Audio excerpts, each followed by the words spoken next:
Di era media sosial seperti sekarang ini, banyak di antara kita yang sembrono dalam menuliskan sebuah komentar atau status di akun media sosial. Sehingga dari perbuatan tersebut, timbullah kegaduhan, saling debat, hingga mengakibatkan disinformasi di tengah masyarakat.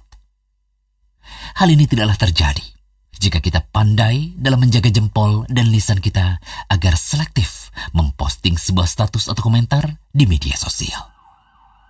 Jika apa yang kita tulis di media sosial tidak ada manfaatnya sama sekali, lebih baik kita diam dan tidak terpancing untuk berkata atau berkomentar buruk. Dalam Jami'ul Ulum wal Hikam, Ibnu Rajab rahimahullah berkata, tidak ada perkataan yang bersifat pertengahan antara bicara dan diam. Yang ada suatu ucapan boleh jadi adalah kebaikan, sehingga kita pun diperintahkan untuk mengatakannya. Boleh jadi suatu ucapan mengandung kejelekan, sehingga kita diperintahkan untuk diam.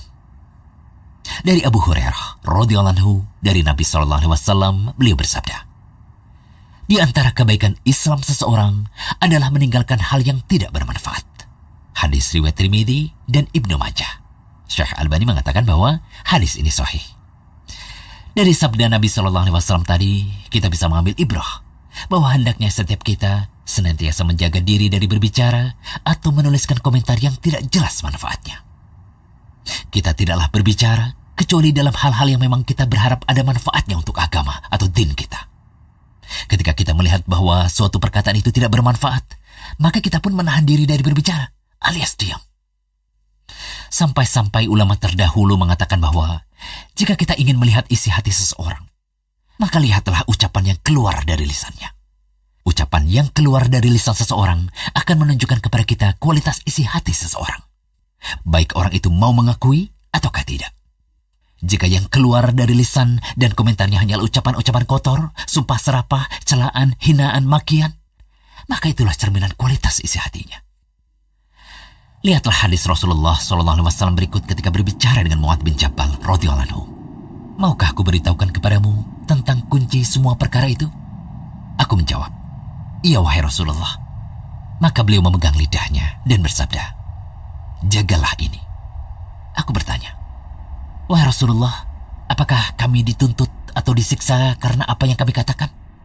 Maka beliau bersabda, celaka engkau. Adakah yang menjadikan orang menyungkurkan mukanya? Dalam riwayat lain, batang hidungnya di dalam neraka selain ucapan lisan mereka. Hadis riwayat Tirmidzi. Tirmidzi mengatakan hadis ini hasan sahih. Nabi SAW juga bersabda, sesungguhnya ada seorang hamba berbicara dengan suatu perkataan yang tidak dia pikirkan, lalu Allah mengangkat derajatnya disebabkan perkataannya itu. Dan ada juga seorang hamba yang berbicara dengan suatu perkataan yang membuat Allah murka dan tidak pernah dipikirkan bahayanya, lalu dia dilemparkan ke dalam jahanam. Hadis riwayat Bukhari. Betapa banyak kita ceroboh dalam memposting, berkomentar di sana sini, tetapi tulisan-tulisan itu berbuah penyesalan. Kemudian kita pun harus sibuk klarifikasi sana sini, sibuk mencari-cari alasan agar bisa dimaklumi. Juga sibuk meminta maaf atas perasaan saudara dan teman yang terluka atas komentar dan ucapan kita. Sesuatu yang harusnya tidak terjadi ketika kita selalu menimbang dan berpikir atas setiap ucapan dan komentar yang hendak kita ucapkan dan tuliskan. Semoga pembahasan ini bermanfaat. Jangan lupa kunjungi rumaisa.com. Update setiap hari, insya Allah.